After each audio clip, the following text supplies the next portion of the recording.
So greetings to you all once again in Jesus' mighty name. मसीह यीशु के सामर्थ्य नाम में आप सभी को जय मसीह की। So we were talking about this subject which is called as money management in our marriage. तो हम इस विषय पर चर्चा कर रहे थे जिसका शीर्षक कुछ इस प्रकार है कि अपने विवाह में अर्थव्यवस्था। And from last 2 weeks we were discussing upon this subject alone. और हम पिछले 2 सप्ताह से इसी एक विषय के ऊपर चर्चा कर रहे हैं। And today too we are going to continue upon this subject which is entitled as money management in our marriage. तो आज भी हम उसी विषय को आगे लेकर के जाएंगे जिसका शीर्षक है कि आपके विवाह में, हमारे विवाह में अर्थव्यवस्था। Well, to begin with, let me just introduce this one thing, that the most common word that is used in the Bible is money. तो मैं इस बात से शुरुआत करना चाहूंगा कि सबसे मुख्य शब्द, सबसे बार-बार इस्तेमाल होने वाला शब्द जो बाइबल में है वो है धन। The most common word that is used in the Bible is money. जो सबसे कॉमन एक शब्द है जो बार-बार बाइबल में इस्तेमाल जिसका किया गया है वो है धन। Because money is commonly used in the entire Bible and it's been used more than over 2000 verses are related with money. Bible में बारंबार धन के विषय में चर्चा की गई है। 2000 पदों से भी ज्यादा है ऐसे पद बाइबल में जो धन के विषय में बात करते It's हैं। the most common word which has been commonly used more than the words like prayer, salvation, healing, deliverance, marriage and even sex. Bible में कई ऐसे शब्द हैं जो बहुत जरूरी है, जैसे उद्धार है, चंगाई है, प्रार्थना है और परमेश्वर के सम्मुख आपका विश्वास है और यौन संबंध है। ऐसे भी शब्द हैं, लेकिन उन सब से ज्यादा जिस शब्द का इस्तेमाल किया गया है वो है धन। Because money is the most common word which is profoundly used in the entire Bible from Genesis till Revelation. क्योंकि बाइबल में उत्पत्ति से लेकर के प्रकाशित वाक्य तक बारंबार जिस शब्द का बार-बार जो इस्तेमाल किया गया है वो है धन। Praise God. Hallelujah. Hallelujah. Hallelujah. Hallelujah. Hallelujah. Hallelujah. Well, this means that the Bible didn't talk about money frequently, but it also have so much importance that is emphasizing about money again and again. इसका मतलब यह है कि Bible खाली धन के ऊपर ही एकत्रित नहीं है, उसी के विषय में बारंबार बात नहीं कर रही, लेकिन वो जो धन शब्द है उसकी जो इम्पोर्टेंस है, उसकी जो योग्यता है वो बहुत जरूरी है, उसकी जो महत्वपूर्णता है वो उसे भी दर्शा रही है। Hallelujah. Hallelujah. Hallelujah. Hallelujah. This means that the money matter in the Bible is considered as the most important matter. जिसका मतलब ये है कि धन के विषय में अगर चर्चा करना है तो धन जो है वो बहुत ही जरूरी है, बहुत ही मुख्य बात है। हम Hallelujah. It's Hallelujah. even more important than the words like prayer, words like faith, words like marriage, words like sex. वो प्रार्थना करने से ऐसे शब्द जो प्रार्थना है, विश्वास है, प्रार्थना है, परमेश्वर के साथ आपका संबंध है और जो यौन संबंध है, इन सब शब्दों से भी ज्यादा जरूरी जो शब्द है वो है धन। You see, just don't misunderstand me with this, that I'm not considering prayer, faith, marriage, sex, love and everything as a less important thing. But what I mean to say is, when Bible is talking again and again upon the money matter, then it means that money is most important also in the Bible. मैं जब ये कह रहा हूं कि जो शब्द है प्रार्थना, विश्वास और इन सब चीजों को, इन सब शब्दों से ज्यादा धन के विषय में बाइबल बात कर रही है, इसका मतलब ये नहीं कि प्रार्थना की कोई इंपॉर्टेंस नहीं या आपके विश्वास की कोई इंपॉर्टेंस नहीं। मैं ये कह रहा हूं कि जो धन बार बार इस्तेमाल किया गया शब्द है बाइबल में, इसका मतलब ये है कि धन की भी एक मुख्य योग्यता है, एक मुख्य कारण है जिसका इस्तेमाल किया गया है। Money is the most important topic which is often neglected to be talked upon in the churches also. धन एक ऐसा विषय है जो बहुत जरूरी है, लेकिन कई बार कलीसियाओं में उसके बारे में चर्चा नहीं की जाती है। Money is that one subject about which Bible talks more than 800 times. धन एक ऐसा विषय है जिसके बारे में जो बाइबल है वो 8000 बार से भी ज्यादा उस धन के बारे में बात कर रही है। More than 2000 times words like money and possession has been used from Genesis till Revelation in the Bible. 2000 शब्दों से भी ज्यादा ज्यादा बार बाइबल के अंदर उत्पत्ति से लेकर के प्रकाशित वाक्य तक धन, संपत्ति, इसके बारे में ये शब्दों का इस्तेमाल किया गया है। Bible scholars and researchers says that overall there are roughly 2350 times scripture talks about money, money, money, money, money. जो बाइबल के जानने वाले हैं, पढ़ने वाले हैं, उसकी खोज करने वाले हैं, वो लोग इस प्रकार से बोलते हैं कि 2350 से भी ज्यादा बार बाइबल के अंदर धन शब्द का इस्तेमाल किया गया है। Which means that it holds that importance which we need to understand. जिसका मतलब ये है कि वो एक इम्पोर्टेंस को लेकर के चलता है जो हमें और आपको समझने की जरूरत Which है। means it holds an importance which believers and the body of Christ needs to understand. जिसका मतलब ये है कि हम विश्वासियों को उस धन की जरूरत को, धन की महत्वपूर्णता को समझने की बहुत जरूरत है। Which means it holds an importance which even pastors and teachers and bishops needs to understand, that is needed to be taught in the churches as well. जिसका मतलब ये है कि हम जो परमेश्वर की सेवकाई करने वाले हैं, जो परमेश्वर की सेवकाई करते हैं, जो भेड़ों को चराते हैं, जो मुख्य लोग हैं, उन लोगों को भी ये समझने की जरूरत है कि जो धन है वो बहुत ही महत्वपूर्ण है, जिसे कलीसियाओं में सिखाने की जरूरत है। Because from Genesis till Revelation, there are roughly more than 2350 times Bible talks about again and again, frequently and profoundly about money, money, money, money, money. क्योंकि एक अंदाजन अगर हम इसके बारे में बात करें तो प्रकाशित वाक्य से लेकर के उत्पत्ति से लेकर के प्रकाशित वाक्य तक 2350 बार धन के विषय में बात करी गई है। बारंबार बाइबल धन के बारे में बात करती है। Well, you know what, as I was preparing my sermon and as I was doing this research from regarding money from the internet, I found this one thing interesting. मैं जब इस विषय को तैयार कर रहा था और धन के विषय में खोज भी कर रहा था, उसके बारे में पढ़ रहा था, जब मैं इंटरनेट पे उसे सर्च कर रहा था तो मुझे बहुत ही एक दिलचस्प बात पता चली। You know what, that this money is the second most common word which has been used and commonly found in the Bible. जो वो यह बात है कि जो धन शब्द है वो दूसरा बहुत ही मुख्य शब्द है जो बार बार बाइबल में इस्तेमाल किया गया है। It's the second most common word which has often found in the Bible. ये जो दूसरा एक ऐसा शब्द है जो बार बार बाइबल में इस्तेमाल किया जाता है, मिलता है आपको। The first and the primary word that has been used more than money is this two word, and they are Lord and God. जो दो शब्द हैं जो धन से ज्यादा बार बाइबल में इस्तेमाल करे गए हैं वो है परमेश्वर पिता और परमेश्वर। Lord and God, परमेश्वर प्रभु, परमेश्वर प्रभु. These two words have been used more than 5000 times from the beginning till the end. जो दो शब्द हैं परमेश्वर और प्रभु वो 5000 बार से भी ज्यादा बार बाइबल में इस्तेमाल किया गए हैं अगर हम शुरुआत से अंत तक बाइबल को पढ़े तो। So more than 5000 times these two words Lord and God has been used in the Bible. तो 5000 से भी ज्यादा बार जो प्रभु और परमेश्वर जो दो शब्द हैं वो बाइबल में इस्तेमाल किए गए And the हैं। second most word right after that is money. और तुरंत उसके बाद जो दूसरा शब्द है जो बहुत बार बाइबल में इस्तेमाल किया गया है वो है धन। It's not prayer, it's not faith, it's not healing. वो प्रार्थना नहीं है, चंगाई नहीं है, विश्वास नहीं है। It's not deliverance, it's not marriage, it's not love. वो छुटकारा नहीं है, विवाह नहीं है, प्रेम नहीं है, Not even sex. यौन भी नहीं है। But it's always and always the second most common word from Genesis till Revelation is money, money, money, money, money. लेकिन जो दूसरा मुख्य शब्द है जो उत्पत्ति से लेकर प्रकाशित वाक्य तक बारंबार इस्तेमाल किया गया है वो धन है और सिर्फ धन है। Hallelujah. Hallelujah. Hallelujah. Hallelujah. So this money is the most common topic in the Bible.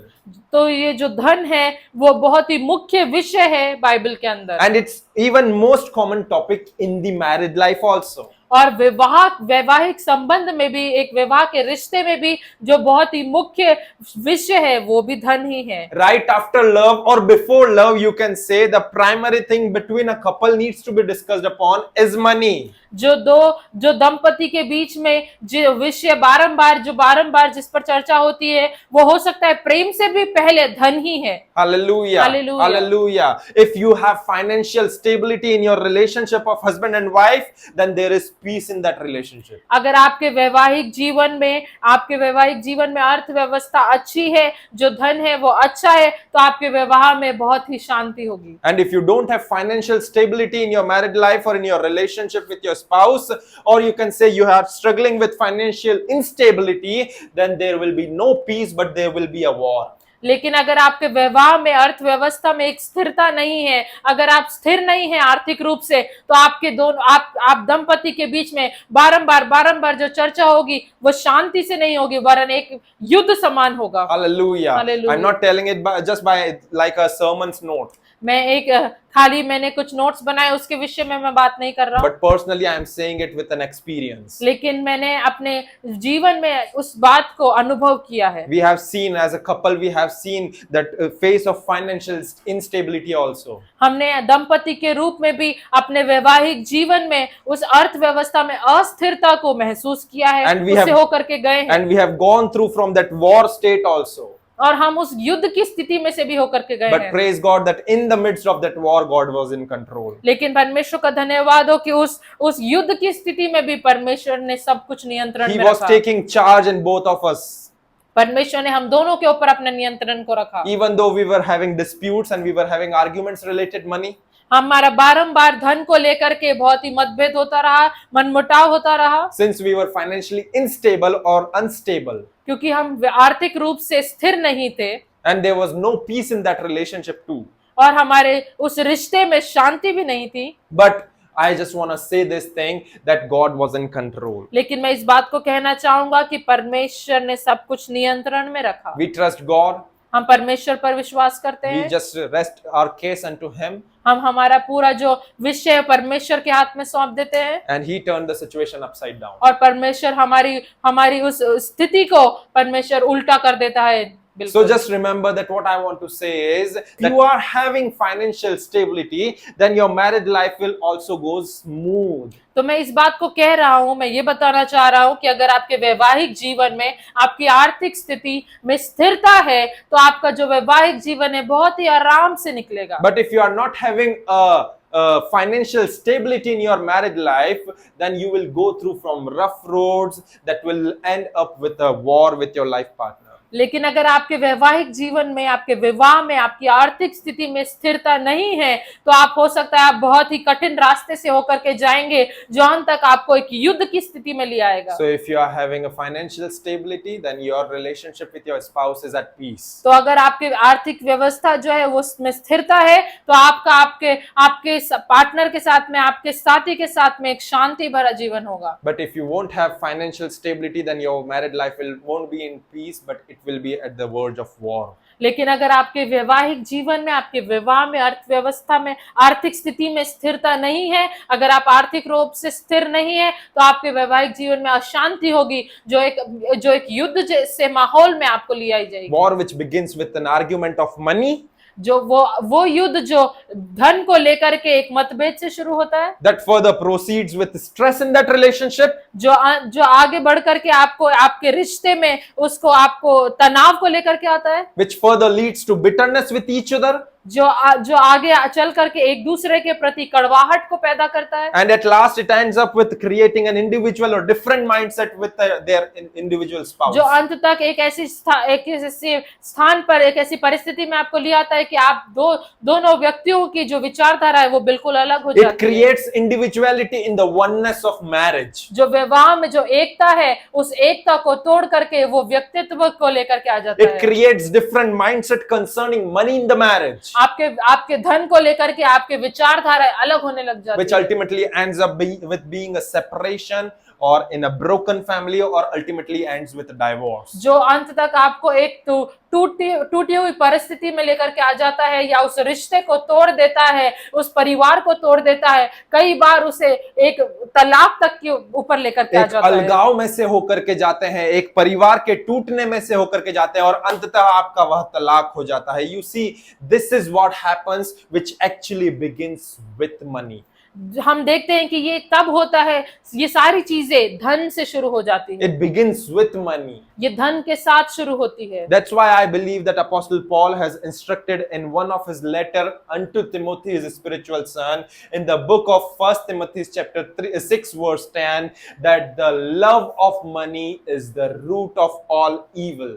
क्योंकि इसलिए प्रेरित पौलुस ने अपने एक पत्र में इस प्रकार लिखा है, जो तिमुथियुस की कलीसिया को लिखा गया है, जो तिमुथियुस में लिखा है, जो प्रेम, धन के प्रति जो प्रेम है वो सारी दुष्टताओं की जड़ है। The love of money is the root of all evil. जो धन के प्रति जो लोभ है, जो प्रेम है, वो सब प्रकार की बुराइयों की जड़ है। So are you getting it what I am trying to say? That the arguments that just begin to spice up your marriage is always related with money. तो आप समझ पा रहे हैं कि मैं क्या कह रहा हूं? मैं कह रहा हूं कि आपके वैवाहिक जीवन में हर एक वो मन मुटाव, वो झगड़ा जो धीरे धीरे करके बढ़ता है, वो एकमात्र धन से जुड़ा हुआ होता है। I have already told you that the most common reason people end up in divorce is not a third party involvement or affair with another person. मैं आपको पहले भी बता चुका हूं कि सबसे मुख्य रूप से जो कारण है, जो विवाह को तोड़ता है, या दो व्यक्ति जब अपने विवाह को तोड़ देते हैं, उसका कारण कोई तीसरा व्यक्ति नहीं है, या एक विवाह में धोखा देना नहीं है। But the most common and primary reason people end up with being a divorce is financial instability. लेकिन सबसे मुख्य कारण जिसके कारण वैवाहिक जीवन टूट जाता है या विवाह में तलाक तक बात को लेकर के आता है, वो सिर्फ और सिर्फ आपकी धन के ऊपर है बात। That's why Apostle Paul is writing that in 1 Timothy chapter 6 verse 10 that the love of money is the root of all evil. इसी प्रकार इसलिए प्रेरित पौलुस लिखता है पहला तीमुथियुस के 6वें अध्याय के 10वें पद में कि रुपयों का लोभ सब प्रकार की बुराइयों की जड़ है। The love of money is the root of all evil. जो पैसे के लिए, जो धन के लिए जो लोभ या जो प्रेम है, वो सब प्रकार की बुराइयों की जड़ है। Your war with your wife or your husband begins with the love of money, with not the love of each other. आपके पति के साथ या आपकी पत्नी के साथ जो युद्ध शुरू होता है, वो धन के प्रति प्रेम के कारण होता है, एक दूसरे से प्रेम के कारण नहीं। नहीं, धन के प्रति नहीं, हिंदी बाइबल और स्पष्ट बताती है रुपयों के प्रति। So when you keep rupiah more important than your husband or your wife, then it will lead to an evil deed which ends up with being divorced. जब आपके वैवाहिक जीवन में जो रुपया है, जो पैसा है, वो आपकी पति या आपकी पत्नी से ज्यादा प्रिय आपको हो जाता है, तो वो अंततः बुराई को लेकर के आता है, जो अंत में तलाक तक को लेकर के आता है। So we don't need to love money, but God has called us to love each other. परमेश्वर ने हमें एक दूसरे से प्रेम करने के लिए बुलाया है, लेकिन एक धन से प्रेम करने के लिए नहीं बुलाया। We can't say that, oh, I just love 100 rupee currency note.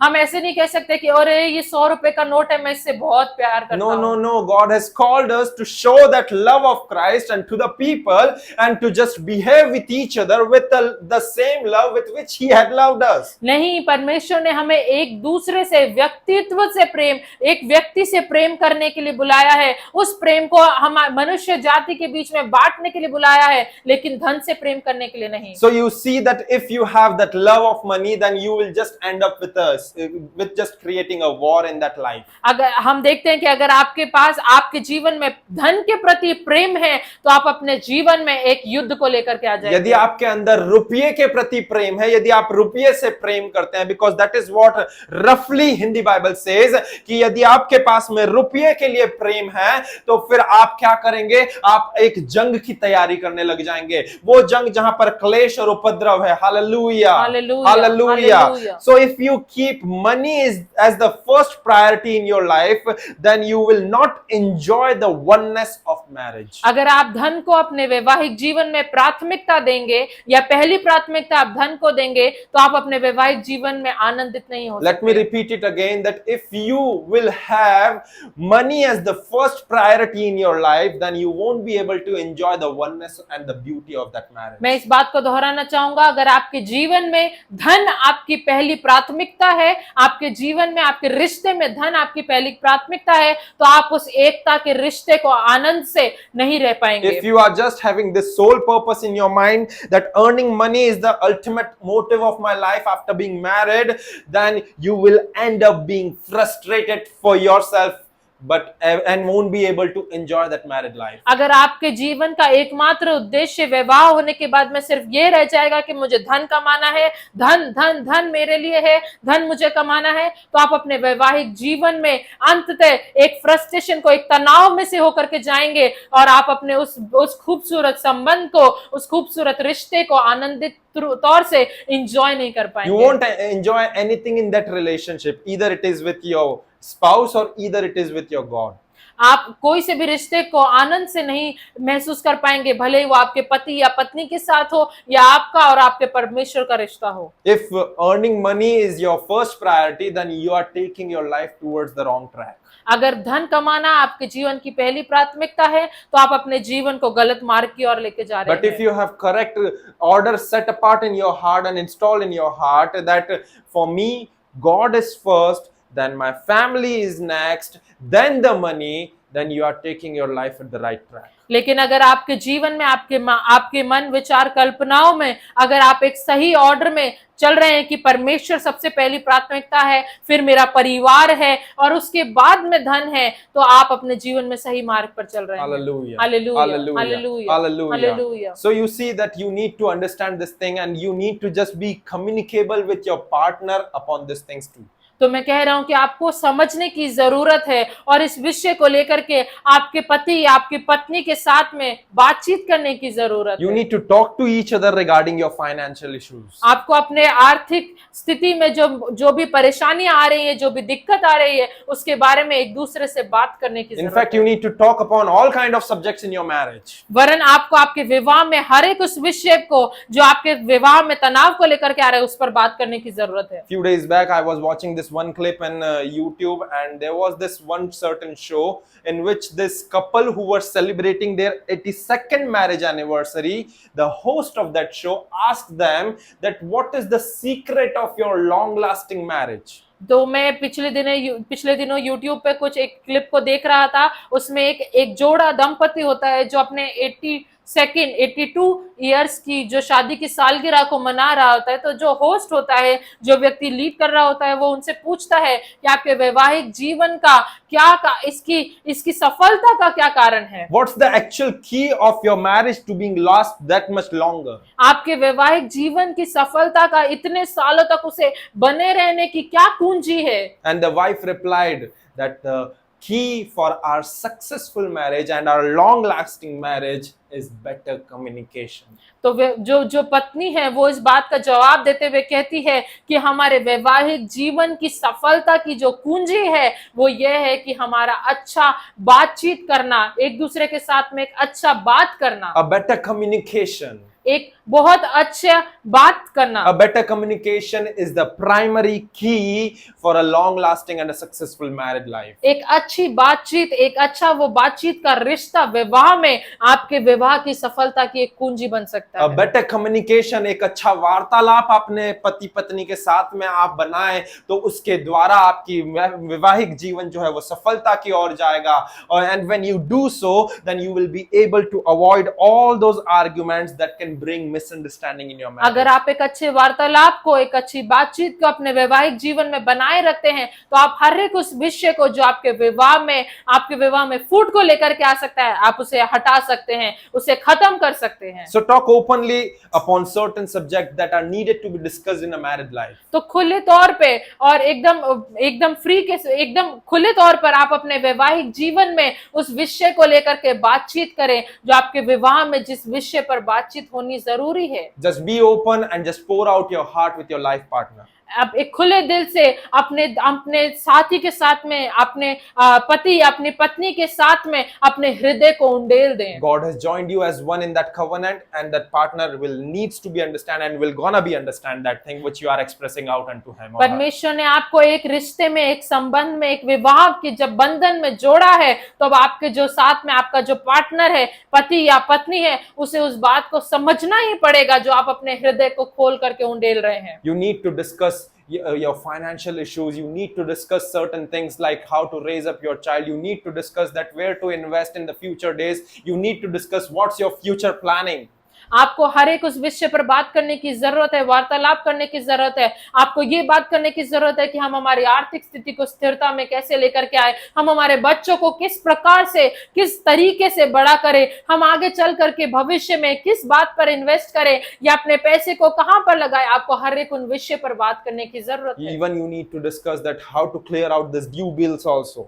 आपको उस बात पर भी आपको वरन ये भी बात करने की जरूरत है कि हमारा ये जो उधार है या हमें जो पैसा चुकाना है, हम कैसे इस पैसे को चुकाएं। You need to just share that responsibilities with each other with a mutual understanding and with a free communication. आपको वो जिम्मेदारियों को एक दूसरे के साथ में बांटने की, एक दूसरे के साथ में बातचीत करने की जरूरत है। एक अच्छे वार्तालाप को लेकर के आने की जरूरत है। खुले दिल से उस पर बात करने की जरूरत है। When you know that you are not unequally yoked but equally yoked, then you are able to share that responsibility equally with each other. जब आप जानते हैं कि आपको एक ही जुए में जोता गया है, आप एक ही हैं, दोनों एक समान हैं, आप कोई बड़ा या कोई छोटा नहीं है, तो आपको हर एक चीज के ऊपर आपको अच्छे से वार्तालाप करने की So जरूरत talk है। openly with your life partner regarding the issues such as finances, such as due bills, such as raising your child, such as investing in certain things. तो अपने पति या अपने पत्नी के साथ में एक खुले दिल से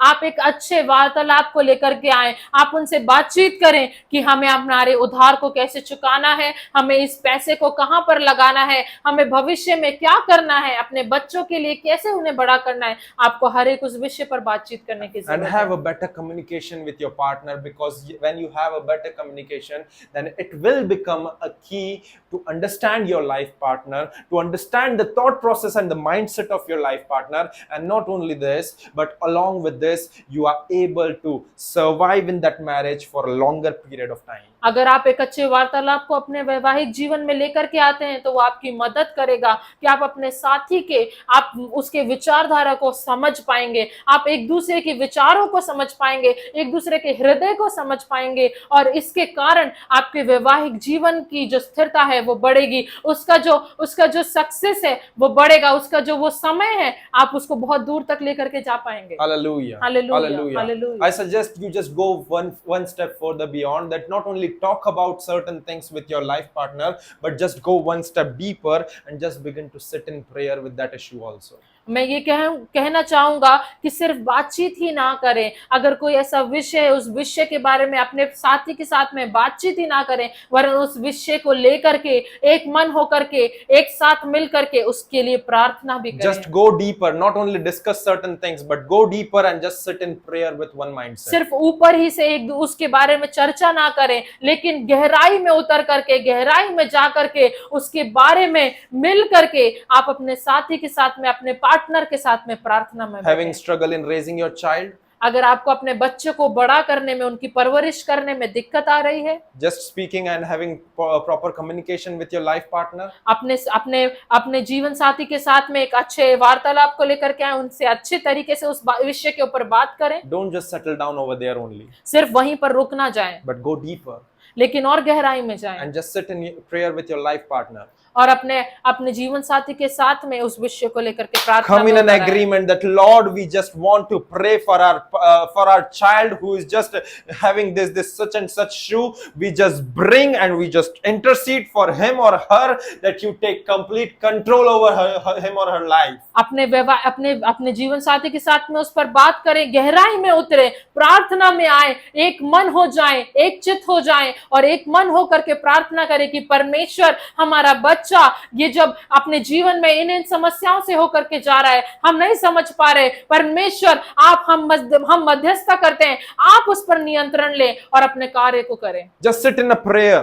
बस प्रार्थना में बैठे, Just sit in a prayer together and pray for such kind of a things. आप प्रार्थना में बैठे, एक साथ मिल करके प्रार्थना में बैठे और ऐसे विषय पर प्रार्थना If you are having financial debt in your life, अगर आपके जीवन में कुछ उधारी है धन के लिए, धन के रूप से, if you are lacking in certain things, अगर आप कई जगहों पर कमजोर पड़ रहे हैं, just don't talk with your life partner in that thing. सिर्फ बात ही ना करें अपने जीवन I साथी के suggest you साथ go में। deeper, मैं कहना चाहूंगा कि आप और गहराई में just जाएं, one step more further, एक कदम और आगे one बढ़ाएं, step more further towards prayer, एक कदम और आगे बढ़ाएं प्रार्थना की ओर, one step more towards God, एक कदम और आगे बढ़ाएं परमेश्वर की and ओर, ask God और परमेश्वर से मांगे that God, right now we are dealing with such kind of a thing, कि परमेश्वर अभी हम इन समस्याओं के साथ में जूझ रहे हैं, and we want you to take complete control. We want you to take the charge in our life, in our married life. और हम प्रार्थना करते हैं परमेश्वर, हम चाहते हैं कि आप पूरा नियंत्रण ले लें हमारे वैवाहिक जीवन में, आप इस समस्या पर नियंत्रण ले We लें। are being good with each other in the communicating part. हम एक दूसरे के साथ में बातचीत करने में, वार्तालाप करने में अच्छे हैं। We are good in expressing and pouring out our heart with each other. हम दोनों एक दूसरे के साथ में अपने हृदय को उंडेलने में अच्छे But हैं। that's not enough with us because we want to pour out our heart to you too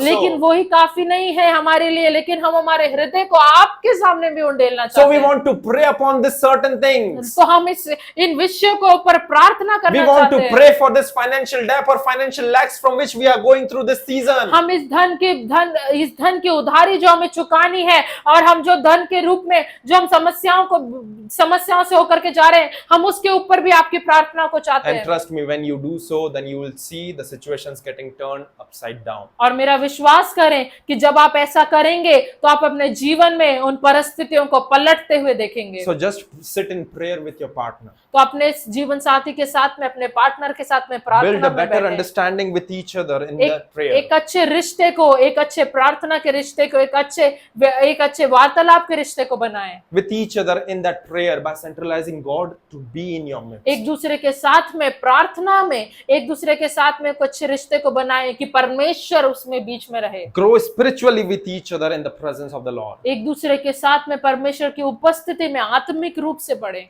Because this will gonna help you to create a mindset of oneness in your married life. क्योंकि ये आपके वैवाहिक जीवन में एक मन को बनाने में, एक मन में परिवर्तित होने में आपकी मदद Not करेगा। only that, सिर्फ केवल यही नहीं, but I'll suggest you just go one more step deeper. लेकिन मैं आपसे कहना चाहूंगा कि एक और कदम और गहराई में उतरें। Just bind your life partner, your marriage relationship in the blood of the Lamb. अपने वैवाहिक जीवन को परमेश्वर के लहू के बाड़े में लगा दें। Bind your relationship in the precious blood of the Lamb. परमेश्वर के उस बहुमूल्य लहू के, उस मेमने के बहुमूल्य लहू में अपने वैवाहिक जीवन को बांध दें। Because when you do so, then you won't allow the devil to trespass in your married life. क्योंकि जब आप ऐसा करते हैं तब आप शत्रु को अपने वैवाहिक जीवन में हस्तक्षेप करने से रोक देते You हैं। won't allow the devil to interfere in your married life. आप शैतान को, आप उस शत्रु को आपके वैवाहिक जीवन में अंदर आने से या उसमें घुसने से रोक देते हैं। Just cover your spouse with the precious blood of the Lamb. अपने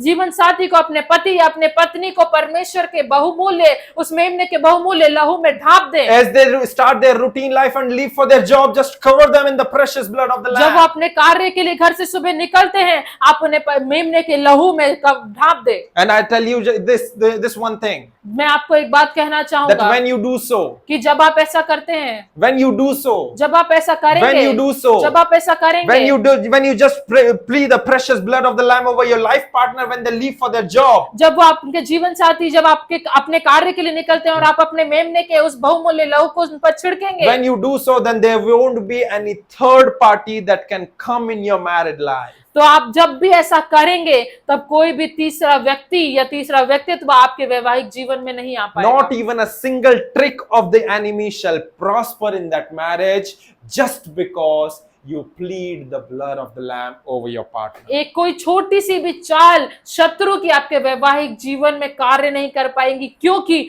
आपने मेमने के उस बहुमूल्य लहू को, परमेश्वर के उस बहुमूल्य लहू को छिड़का है अपने जीवन साथी के So ऊपर। talk openly with each other. तो खुले दिल से एक दूसरे के साथ में बातचीत Pray करें, with each other. एक दूसरे के साथ में प्रार्थना करें, Pray for each other. एक दूसरे के लिए प्रार्थना करें, Because this will genuinely help you to grow. क्योंकि ये व्यक्तिगत रूप से, ये एक सामान्य तौर से आप दोनों को बढ़ने में सहायता In fact, I करेगा। suggest you that you need to talk about your physical intimacy and your sexual life with each other too. वरन मैं इस बात के लिए भी कहूंगा कि आप एक शारीरिक रूप से एक शारीरिक संबंध के बारे में भी एक दूसरे के साथ में बातचीत Don't करें। hesitate, but talk because it's God who has joined you.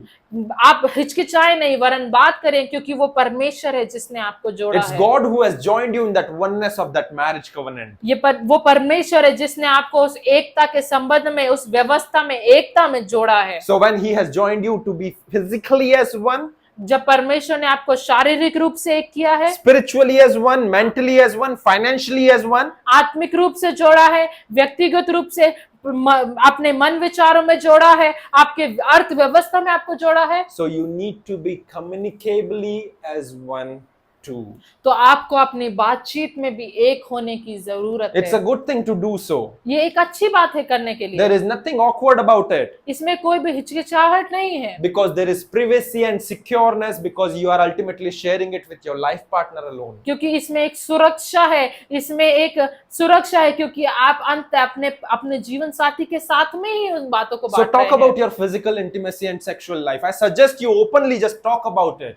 मैं आपको कहना चाहूंगा कि आप अपने वैवाहिक जीवन में अपने साथी के साथ में, अपने पति अपनी पत्नी के साथ में एक शारीरिक संबंध के बारे में भी खुले दिल से बात करें। Openly, I'm telling you or suggesting you that talk about it, not openly and not with another's partner, but talk about with your respective partner. मैं ये नहीं कह रहा हूं कि आप एकदम सबके बीच में या खुले रूप से किसी और के साथ में उसके बारे में बात करें, लेकिन अपने पति के साथ में, अपनी पत्नी के साथ में ही उन विषय को लेकर के आप बातचीत करें। Because God has joined you physically as one, mentally, spiritually, and financially as one. So you need communicably as one too. क्योंकि परमेश्वर ने आपको शारीरिक रूप से एक करा है, आत्मिक रूप से एक करा है, धन में एक करा है, मन में एक करा है, प्राण से एक करा है, तो आपको एक बातचीत में भी, एक अच्छे वार्तालाप में भी एक होने की जरूरत Most है। of the time, most of the believers used to miss out this part. कई विश्वासी इन चीजों को छोड़ देते हैं, इनके ऊपर सोचते नहीं हैं। Men hesitate in sharing these things with their wife. जो पति है वो अपनी पत्नी के साथ में इन बातों के बारे में बात करने से हिचकिचाते हैं। In the most of the area, even wife also hesitate to share out this such things with their respective men. कई बार ऐसा होता है कि जो पत्नी है वो भी अपने पति के साथ में इस विषय को लेकर के बातचीत करने से हिचकिचाती But है। I suggest that you need to talk about your sexual life with your life partner too. लेकिन मैं आपको कहना चाहूंगा कि आपके शारीरिक संबंध के बारे में, शारीरिक जीवन के बारे में भी आपको आपके पति या अपने पत्नी के साथ में बात करने की जरूरत है। When you are able to just talk about it in front of your gynecologist or in front of your sexologist, then why won't you able to be talk about it in front of your spouse? तो जब आप अपने doctor के साथ में, आपके जो स्त्री रोग विशेषज्ञ है उनके सामने जब आप अपने इस विषय को लेकर के बात कर सकते हैं, तो क्यों ना अपने पति या अपनी पत्नी से उन बातचीत को करें। Just do it. ऐसा करें, Express it out. अपने हृदय को उंडेल दें। It's a good thing to do so. ये एक अच्छी बात है करने There के is लिए। nothing awkward about it. इसमें कुछ भी हिचकिचाहट नहीं Because है, at the end, it will gonna help you to have a better understanding with each other for in this matter too. क्योंकि अंततः इस विषय के बारे में भी एक दूसरे के साथ में एक अच्छी समझ को वो आपके विवाह में लेकर के आएगा। So you see that you need to talk about all of this kind of things. मैं कह रहा हूं कि आपको हर एक ऐसे विषय के बारे में बात करने की You जरूरत need है। to talk about all of these things. आपको हर एक चीज के बारे में बात करने Just की like the जरूरत way you need to talk with each other, like in the financial issues, in the same way you need to deal with your sexual life with each other also. है। जिस प्रकार आप अपने धन के, अपनी आर्थिक स्थिति के बारे में एक दूसरे से बात करते हैं, उसी प्रकार अपने शारीरिक स्थिति, शारीरिक संबंध के बारे में भी बात आपके करें। यौन संबंधों के बारे में भी आपको बात करना चाहिए। Hallelujah. Hallelujah. Hallelujah. There is Hallelujah. nothing awkward about it. God has created us as a sexual being, so we need to talk about it too. परमेश्वर ने हमको एक शारीरिक व्यक्ति बनाया है, तो हमें उन यौन संबंध के बारे में भी बात In करने fact, की the जरूरत first है। and the primary thing which God has commanded us was just to go and have sex, because in other words, He has expressed it out that go be fruitful and multiply. How we can be fruitful without being having a sex with each other? तो परमेश्वर ने वरन सबसे प्राथमिक तौर पे यही कहा है, जिस प्रकार वचन कहता है कि फूलो फलो और पृथ्वी पर फैल जाओ, तो वो परमेश्वर यौन संबंध के बारे में ही कह रहा है। Hallelujah. We hallelujah. need to talk about it. आपको उसके विषय में बात करने Well, की coming back जरूरत to है। our subject, money management in marriage, तो आपने उस विषय पर जब हम वापस आएंगे कि अपने विवाह में अर्थव्यवस्था, that how to deal with the money.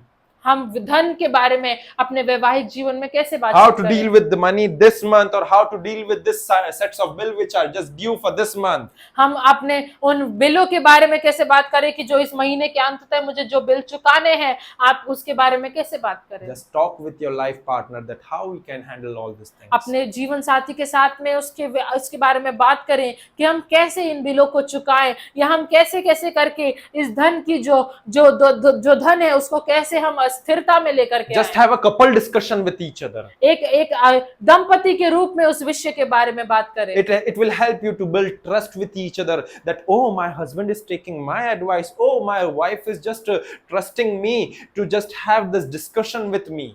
आपके वैवाहिक जीवन में एक विश्वास के संबंध को ये बात लेकर के आएगी कि अरे मेरा पति मुझ पर भरोसा करके मेरी सलाह को मांग रहा है, या मेरी पत्नी मुझ पर भरोसा करके मुझे अपने धन के बारे में बता रही है। आप जब बातचीत करेंगे तो एक विश्वास का संबंध भी बनेगा। It will build a respect for each other that, oh, my husband or my wife is respecting my opinion which I have given unto him or her regarding that financial issues. ये जब आप ऐसे बातचीत को करेंगे, एक दूसरे के प्रति आदर को भी आपके विवाह में ये लेकर के आएगा कि अरे मेरा पति या मेरी पत्नी मेरी दी हुई सलाह को मान रही है, तो एक आदरपूर्ण वो भाव आपके विवाह में भी बनेगा। It builds a clear perception with better understanding for each other. एक साफ दृष्टिकोण एक दूसरे के बारे में एक समझ को वो आपके विवाह में It लेकर helps के you आएगा। to grow together and learn together from each other. वो आप एक दूसरे को आप दोनों को बढ़ने में, एक दूसरे के साथ में एक साथ मिलकर के बढ़ने में भी मदद It करेगा। helps you to learn from each other एक दूसरे से सीखने में भी मदद that करेगा how to deal with the ups and downs of finances. कि जब आर्थिक स्थिति में उतार चढ़ाव आते हैं तो हमें कैसे इनसे बाहर निकलना है। इस बात पर जब आप बात करते हैं तो वो आपको इस चीज को भी And समझाएगा, at last, in the end, it will also help you to grow in that love with each other. और अंततः एक दूसरे के साथ में उस प्रेम में भी बढ़ने में मदद करेगा। Because you put your partner first, you put his or her advice or discussion first, you put his or her opinion first, then the financial issues. क्योंकि आपने अपने पति को अपनी पत्नी को प्राथमिकता दी है, उनके विचारों को, उनकी सलाह को प्राथमिकता दी है, और उनकी प्राथमिकता के बाद में आपने धन को प्राथमिकता दी है, तो ये मिलकर के आपके प्रेम को आपके वैवाहिक जीवन में This बढ़ाएगा। will gonna express out your importance for your life partner with each other. ये एक दूसरे की महत्वपूर्णता, आपके जीवन साथी के सामने आपकी महत्वपूर्णता, अपने जीवन साथी की महत्वपूर्णता आपके सामने एक दूसरे की महत्वपूर्णता को बढ़ाएगा, Hallelujah. दर्शाएगा। Hallelujah. Praise the Lord. Praise the Lord. Praise the Lord. Praise the Lord. Praise the Lord. Praise the Lord. Well, I want to know, just to let you know this one thing also, मैं आपको ये एक और बात बताना चाहता हूँ that we never needed money. कि हमें कभी भी धन की जरूरत नहीं हुई। Not only me, but entire mankind, we never need money. हम सिर्फ मैं ही नहीं, लेकिन पूरी मनुष्य जाति को धन की जरूरत कभी नहीं पड़ी। You may be thinking that what blabbering I am doing right now. आप सोच रहे होंगे कि अरे मैं क्या बोल रहा हूँ। मैं क्या बड़बड़ा रहा हूँ इस समय पर. Hallelujah. Hallelujah. Yes, you heard it right, that money is not our need. मैं सही कह रहा हूँ कि धन हमारी जरूरत नहीं है। Money is not the need of mankind. जो धन है वो मनुष्य जाति की जरूरत नहीं है। Money is not the need of mankind. धन जो है वो मनुष्य जाति की जरूरत नहीं है, But money is actually the commodity to fulfill our needs on earth. लेकिन धन वो एक विषय है, धन वो एक चीज है जिसके कारण आप इस संसार में, इस पृथ्वी पर अपनी जरूरतों को पूरा कर सकते हैं। I said that money is the commodity to fulfill your needs on earth. मैं कह रहा हूं कि आपकी पृथ्वी पर जरूरतों को पूरा करने के लिए जिस चीज को आपको जरूरत है वो धन है। So if we don't need money, then what else do we need? तो अगर हमें धन की जरूरत नहीं है तो हमें किस चीज की जरूरत है? We need God before money. हमें परमेश्वर की धन से पहले, Because the Bible says in the epistle of Philippians chapter 4 verse 19, क्योंकि परमेश्वर का वचन फिलिपियो उसके 4 अध्याय उसके 19वें पद में इस प्रकार कहता है that and my God shall supply all your needs according to his riches in glory by Christ Jesus. मेरा परमेश्वर भी अपने उस धन के अनुसार जो महिमा सहित मसीह यीशु में है तुम्हारी हर एक घटी को पूरी करेगा। So you see that we need God. तो हम देखते हैं कि हमें परमेश्वर की जरूरत है। We don't need money or currency. हमें धन की या पैसे की जरूरत We नहीं। don't need credit or debit card. हमें क्रेडिट और डेबिट कार्ड की जरूरत We नहीं। don't need Paytm or UPI. हमें पेटीएम, फोन पे, यूपीआई की But जरूरत we नहीं। need God regarding our financial issues. लेकिन हमें हमारे आर्थिक परेशानियों के लिए, समस्याओं के लिए परमेश्वर की जरूरत है। Because in this particular Bible verse, Apostle Paul is specifically talking about financial issues. क्योंकि इस पद में प्रेरित पौलुस स्पेसिफिकली धन, आर्थिक स्थिति के बारे में बात कर रहा है। What he's saying is that my God shall supply. वो क्या कह रहा है कि मेरा परमेश्वर अपनी महिमा सहित वो मसीह यीशु में मुझे देगा। So we need God alone to supply. हमें सिर्फ परमेश्वर की जरूरत है कि वो हमें प्रदान करे। We need God alone to supply us. हमें परमेश्वर की जरूरत है कि वो हमें प्रदान करे, And not money, हमें धन की नहीं, but God alone. लेकिन परमेश्वर ही केवल। Hallelujah. Hallelujah. We need God alone to supply unto us according to His riches to fulfill the needs which we need through His resources. हमें परमेश्वर की जरूरत है कि वो अपनी महिमा सहित, महिमा के अनुसार उस धन को हमें दे। We need God alone to supply us not money but His riches. हमें परमेश्वर की जरूरत है कि वो सिर्फ परमेश्वर हमें अपनी महिमा के साथ में उस महिमामय जो धन है उस महिमा को हमें दे। You remember what we have heard last week? आपको ध्यान है कि हमने पिछले सप्ताह क्या पढ़ा था? We have heard that First Chronicles chapter 29 verse 12 says that wealth and honor comes from Him alone. हमने पहला इतिहास उसके 29वें अध्याय के पद में पढ़ा था कि परमेश्वर ही है जो धन हमें प्रदान करता है। It's Him alone who gives us that wealth. वो परमेश्वर ही है जो हमें वो संपत्ति को प्रदान And करता the है। same thing Apostle Paul is also quoting, और- that my God shall supply all your needs according to His riches. और वही बात को प्रेरित पौलुस भी कह रहा है कि मेरा परमेश्वर आपकी जरूरतों को आपको प्रदान करे अपनी महिमा के अनुसार। So the supplying from God is covered by His riches. जो परमेश्वर के साथ में जो प्रदान होना है वो उसकी महिमा के अनुसार होना है। We need God and His riches to fulfill our needs and not money. हमें परमेश्वर की और उसकी संपत्ति, उसकी महिमा की जरूरत है, हम कि वो हमारी जरूरतों को पूरा करे, धन की जरूरत नहीं। We need to understand this thing that He is the supplier and we are the receiver. हमें इस बात को समझने की जरूरत है कि प्रदान करने वाला वो है, देने वाला वो है और हम तो सिर्फ लेने वाले We हैं। need to start developing this kind of a perception that God is the supplier and I am the receiver. हमें उस दृष्टिकोण को बनाने की जरूरत है कि परमेश्वर प्रदान करता है और मैं लेने वाला हूं। We need to understand this thing that I am not the supplier. Yes, I would be for my family. I may be the supplier, but ultimately He is the provider of all my needs. मुझे इस बात को समझने की जरूरत है कि मैं प्रदान करने वाला नहीं हूं। हाँ, हो सकता है मेरे परिवार के लिए मैं प्रदान कर रहा हूं, लेकिन अंततः परमेश्वर ही है जो हमें हमारी सारी जरूरतों को पूरा करने के लिए प्रदान कर रहा है। He is my provider for all my needs. वही मेरा स्रोत है हर एक जरूरत के लिए, As He is my Jireh God. क्योंकि वही मेरा यहोवा यीरे है। More than enough, always enough, and the all-sufficient God. वो हमेशा संपन्न है, हमेशा पूर्ण रीति से मेरे लिए प्रदान करता है। So we need to start working upon our perception with that thing, kind of a money. तो हमें हमारे दृष्टिकोण को उस प्रकार बनाने की जरूरत है धन के विषय में। Hallelujah. Hallelujah. Hallelujah. Hallelujah. By not seeing money as the mode of survival,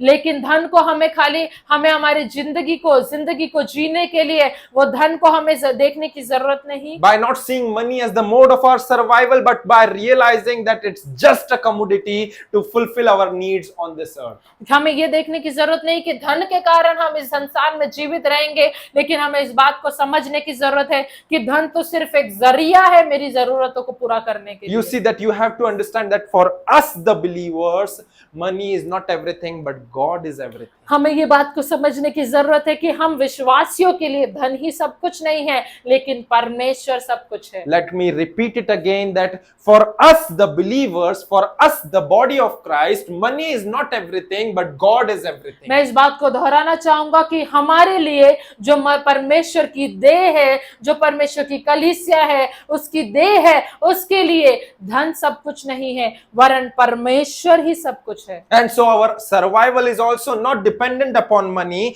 but it's totally dependent upon God and God alone. लेकिन क्योंकि हमारा इस संसार में जीवित रहना या हमारा जिंदा रहना सिर्फ धन पर ही निर्भर नहीं है, लेकिन सिर्फ और सिर्फ परमेश्वर के ऊपर निर्भर है। Because if that's not the case, then Jesus wouldn't have said like this, that man shall live by bread alone, but instead of that, he would have quoted that man shall live by money alone. लेकिन अगर ऐसा होता कि हम धन से ही जीवित रहते तो परमेश्वर अपने वचन में इस प्रकार ही कहता। परमेश्वर ने जहां पर लिखा है कि मनुष्य केवल रोटी ही से जीवित नहीं रहता, तो परमेश्वर को ऐसा लिखना चाहिए था कि मनुष्य केवल धन से ही जीवित नहीं रहता। So he didn't wrote like this, or he didn't quote like this, that man shall live by money alone. परमेश्वर ने ऐसा नहीं लिखा या ऐसा नहीं कहा कि मनुष्य से केवल धन से ही जीवित रहेगा। But what he told and what he just spoke was this one thing in the book of Matthew chapter 4 verse 4, that man shall live by bread alone. लेकिन परमेश्वर ने ऐसा लिखा है, मत्ती उसके 4वें अध्याय के चौथा पद में लिखा है कि मनुष्य केवल रोटी से नहीं जीवित रहता। Man shall not live by bread alone. Man shall not live by bread alone, but by every word that proceeds out of the mouth of God. मनुष्य केवल रोटी ही से जीवित नहीं रहेगा, मनुष्य केवल रोटी ही से जीवित नहीं रहेगा, लेकिन हर एक उस वचन से जो परमेश्वर के मुख से निकलता है उससे जीवित रहेगा। Most of time we think that we in order to live an upright life, or in order to live a prosperous life, we need money. हम हमेशा ये सोचते हैं कि हमें एक संपन्न जीवन जीने के लिए धन की ही जरूरत है। ना, we don't need money, we need God. नहीं, ऐसा नहीं है, हमें धन की नहीं, हमें परमेश्वर की जरूरत है। People in the churches needs to build up this kind of a perception. कलीसिया में लोगों को इस प्रकार के दृष्टिकोण को बनाने की That जरूरत है। according to Deuteronomy 8:18 and 1 Chronicles 29 verse 12, we need to understand that it's God alone who gave us the power to get wealthy, because wealth and honor comes from Him alone. हमें ड्यूटेरोनॉमी 8:18 के बारे में इस प्रकार से, जिस प्रकार उसमें लिखा है, God alone who gave us the power to get wealthy. वो परमेश्वर ही है जो हमें धन कमाने की सामर्थ्य को प्रदान करता है। As wealth and honor comes from Him alone. जो क्योंकि धन और संपत्ति परमेश्वर की ही ओर से आती है। Why? क्यों? Because the Bible says in the Gospel of John chapter 3 verse 27, क्योंकि परमेश्वर का वचन कहता है यूहन्ना उसके 3वें अध्याय उसके 27वें पद में, that a man can receive nothing unless it has been given to him from heaven. यूहन्ना ने उत्तर दिया, जब तक मनुष्य को स्वर्ग से ना दिया जाए तब तक वह कुछ नहीं पा सकता। A man can receive nothing मनुष्य कुछ नहीं पा सकता unless it has given unto him from heaven. जब तक उसे वो चीज वो स्वर्ग से ना दी जाए। If I am earning 5 rupees per day, अगर मैं दिन के 5 रुपए कमा रहा हूँ, then it has been ordained and appointed from heaven. तो उसे परमेश्वर ने स्वर्ग से दिया है, वो स्वर्ग से देने के लिए तय की गई है। If you are earning 10 rupees per day, अगर आप रोज के 10 रुपए कमा रहे हैं, then it too has been appointed and approved from the heaven. तो वो 10 रुपए भी स्वर्ग से उसकी अनुमति दी गई है कि वो आपको मिल जाए। You need to understand and build up this perception that God is the supplier and you are the receiver. आपको इस दृष्टिकोण को बनाने की जरूरत है, इस समझ को बनाने की जरूरत है कि परमेश्वर ही है जो मुझे सारी चीजों को प्रदान कर रहा है और मैं खाली उसे प्राप्त कर रहा हूँ। Couples in the marriage, you need to understand in your company, it's not your boss who is giving you salary for that job. जो वैवाहिक जीवन में जो दंपति हैं उनको इस बात को समझने की जरूरत है कि जो पैसा आप कमा रहे हैं, जो धन आप कमा रहे हैं, जो रुपया आप कमा रहे हैं, वो आपका कंपनी का मालिक आपको नहीं दे रहा है। It's not your boss who is paying you for that job. वो आपकी कंपनी के मालिक नहीं है जो आपको उस कार्य के लिए पैसा दे रहे It's हैं। not him who is giving you that salary, वो नहीं है जो आपको वो आपको जो तनख्वाह प्रदान कर रहे हैं, but it's your heavenly boss who is rewarding you, or who is able to make you receive all your salary to fulfill your needs on this earth. लेकिन वो आपका स्वर्गीय पिता या आपका स्वर्ग में जो बॉस है वो है जो आपको उस सामर्थ को, उस योग्यता को प्रदान कर रहा है कि आप उस धन को कमा पाए ताकि आप अपने परिवार की उन जरूरतों को पूरा कर सके। Because it's his riches that is fulfilling our needs. क्योंकि वो उसकी संपत्ति, उसकी योग्यता है, उसकी विशेष। नहीं, in Hindi it says in Philippians 4:19 that वो उसकी महिमामय धन है, वो उसका महिमामय धन है, that is fulfilling our needs. जो हमारी जरूरतों को पूरा It's कर रहा his है, riches. वो उसकी महिमा है, It's his riches वो उसकी महिमामय धन है that is fulfilling our needs. जो हमारी जरूरतों को पूरा That is कर रहा है, fulfilling your needs. जो आपकी जरूरतों को So पूरा your कर रहा boss है। is not the one who is paying you for that job. तो आपका मालिक नहीं है जो आपको उस कार्य के लिए पैसे दे रहे But हैं, behind all those, the actual and the genuine wealth that is coming is, according to 1 Chronicles chapter 29 verse 12, is wealth comes from him alone. लेकिन उन सब बातों के पीछे जिस प्रकार में पहला इतिहास उसका 29वां अध्याय और उसके 12वें पद में कहता है कि धन और महिमा परमेश्वर की ही ओर से आपको मिल रही है। The salary which is depositing in your account is maybe from that association or organization in which you are working in, but it's genuinely the actual source of that salary is God. It's his riches, it's his heavenly riches. लेकिन जो salary, जो तनख्वाह आपके खाते, bank के खाते में आ रही है, वो हो सकता है उस कंपनी के थ्रू या जिस कंपनी में आप कार्य कर रहे हैं, जिस भी संस्था में आप कार्य कर रहे हैं, उसके जरिए आपसे आ रही है, लेकिन उसका मुख्य कारण, उसका मूल स्रोत वो परमेश्वर है जो आपको उसकी महिमामय धन के अनुसार उस तनख्वाह को दे रहा है। Because he is the one who gave you the power to get wealthy. क्योंकि वो ही है जो आपको सामर्थ को प्रदान करता है कि आप उस संपत्ति को, उस धन को प्राप्त कर And if पाए। he won't give you that power, लेकिन अगर परमेश्वर ने आपको वो सामर्थ ना दी होती then you won't be able to receive one thing. तो आप एक भी चीज प्राप्त नहीं कर Because पाते। that is what John says in the Gospel of John chapter 3 verse 27. He clearly states that a man can receive nothing unless it has been given unto him from heaven. क्योंकि परमेश्वर के वचन में लिखा है, यूहन्ना रचित समाचार उसके 3 अध्याय के 27वें पद में इस प्रकार लिखा है कि जब तक मनुष्य को स्वर्ग से ना दिया जाए तब तक वह कुछ नहीं पा सकता। So if the salary which has been ordained from heaven has not been approved from heaven, then it won't be credited in your account. तो अगर जो तनख्वाह आपको मिलने वाली है वो अगर स्वर्ग से उसकी मंजूरी ना मिले या स्वर्ग से उसको मंजूरी ना दी जाए तो वो आपके बैंक के खाते में जमा नहीं हो I पाएगी। don't know, but it maybe sounds like that I am speaking to someone. But if you are expecting for a promotion, for an increment in your salary, but you need to understand this one thing, that if it has not been ordained and approved from the heaven, then you won't be able to receive that increment or that promotion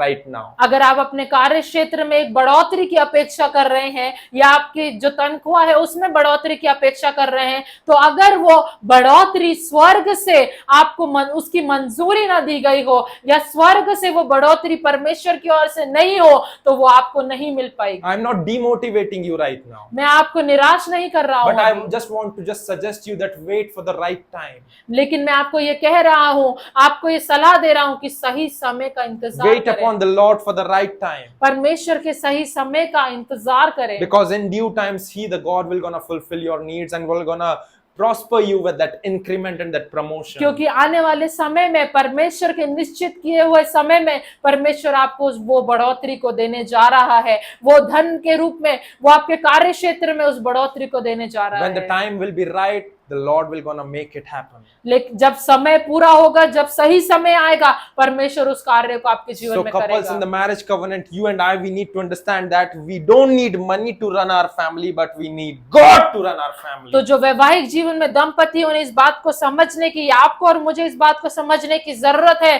कि हमें हमारे वैवाहिक जीवन के अच्छे चलने के लिए धन की जरूरत नहीं, लेकिन हमें हमारे वैवाहिक जीवन में परमेश्वर की We जरूरत है। need God for our family. हमें हमारे परिवार के लिए परमेश्वर की Because the जरूरत है। Bible clearly says in the book of Psalms chapter 127 verse 1, क्योंकि परमेश्वर का वचन सही तौर पे साफ तौर पे कहता है, भजन संहिता उसके 127वें पद अध्याय के पहले पद में it says that unless the Lord builds the house, those who build it, the labors in vain.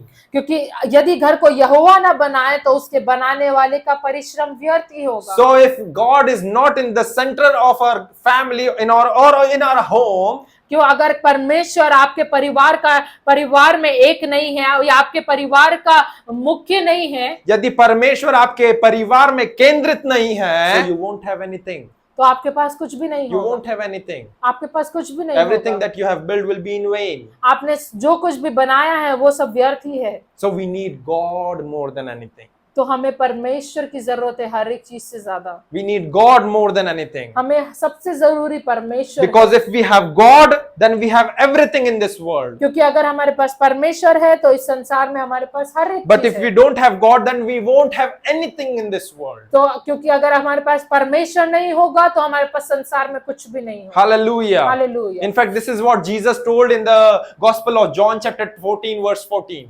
यही परमेश्वर ने यूहन्ना रचित सुसमाचार उसके 14वें अध्याय के 14वें पद में यीशु मसीह ने यही कहा है That if you ask anything in my name, I will do it. कि यदि तुम मुझसे मेरे नाम से कुछ मांगोगे तो मैं उसे करूंगा। Well, this itself explains that he had the master control over every wealth that is dwelling in that heaven. तो ये इस बात को दर्शाता है कि परमेश्वर का कि उसका सारी चीजों के ऊपर हर एक उस संपत्ति पर महिमामय धन के ऊपर उसका नियंत्रण है। Either it's financial thing, either it's a spiritual thing, either it is anything, any kind of a thing, you just need to ask unto him. भले वो आर्थिक रूप से कोई चीज की जरूरत हो, शारीरिक रूप से हो, आत्मिक रूप से हो, आपको हर एक चीज के लिए सिर्फ परमेश्वर से मांगने की जरूरत If you are just running dry with your financial needs, you just need to ask God that God, you let your heavenly riches and rain come and fall upon me. कि अगर आप अपने आर्थिक स्थिति में एक सूखेपन को महसूस कर रहे हैं तो आपको सिर्फ परमेश्वर के सामने मांगने की जरूरत है कि प्रभु मुझ पर उस बारिश को, उस वर्षा को होने दे। Because Jesus didn't specify that if you ask something in my name, but he clearly states that if you ask anything in my name. क्योंकि यीशु मसीह ने साफ कहा है, ऐसा नहीं कहा है कि यदि तुम मेरे नाम से कुछ मांगोगे तो मैं तुम्हें दूंगा, वरन लिखा है कि मेरे नाम से जो कुछ भी मांगोगे वो मैं दूंगा। He wasn't specifying upon spiritual things like redemption from the curses, deliverance from the bondages. He wasn't specific about like that thing, but he told that if you ask anything in my name, I will give it to you. पर उसने खाली यही नहीं कहा कि आत्मिक रूप से अगर तुम छुटकारे को या बंधनों से छुटकारे को या उद्धार को मांगोगे तो मैं दूंगा, लेकिन लिखा है कि तुम कुछ भी मांगोगे तो मैं तुम्हें दूंगा। So we need God before money.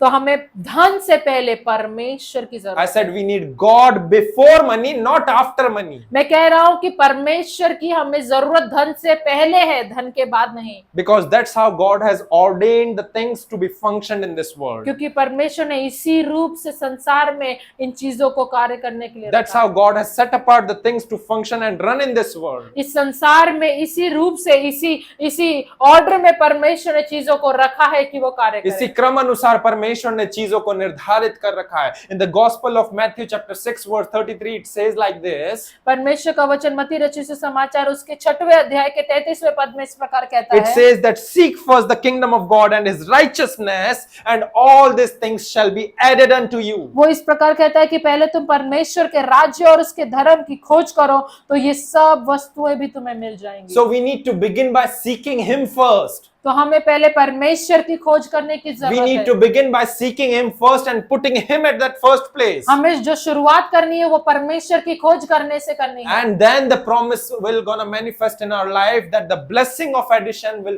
follow us. तब जाकर के वो जो वायदा परमेश्वर ने किया है वो आपके जीवन में पूरा होगा कि ये सारी वस्तुएं तुम्हें मिल जाएंगी। The blessing of addition will only gonna happen when we first begin to seek him. ये जो वायदा है, ये जो आशीष आशीषें हैं, जो आशीषें परमेश्वर ने लिखी, वो सिर्फ तभी पूरी होंगी जब आप सबसे पहले परमेश्वर के राज्य की खोज करें। If we are not just putting God at first place, then you won't be able to experience that blessing of addition in your life. अगर आप परमेश्वर को प्राथमिकता अपने जीवन में नहीं दे रहे हैं या प्राथमिक रूप से परमेश्वर को पहले स्थान पे नहीं रख रहे हैं, तो आप जो बाद की जो आशीष है वो आपको नहीं मिलेंगी। So have a proper order.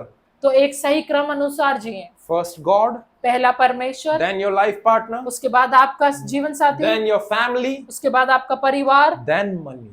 उसके बाद में है धन। Don't reverse this order, इस जो क्रम को उल्टा ना करें, because this will gonna create a huge mess.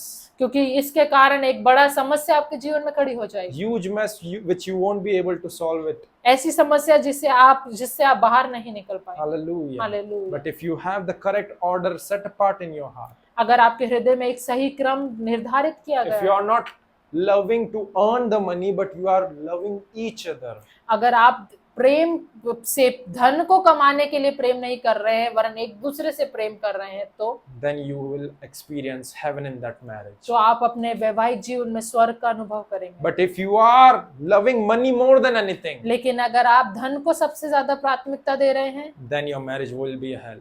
तो आपका जो वैवाहिक जीवन है वो एक नरक की स्थिति में होगा। I believe you have learned something. मैं विश्वास करता हूँ कि आपने कुछ सीखा May होगा। the Lord bless you from His word. प्रभु आपको आशीष दे इस वचन के द्वारा।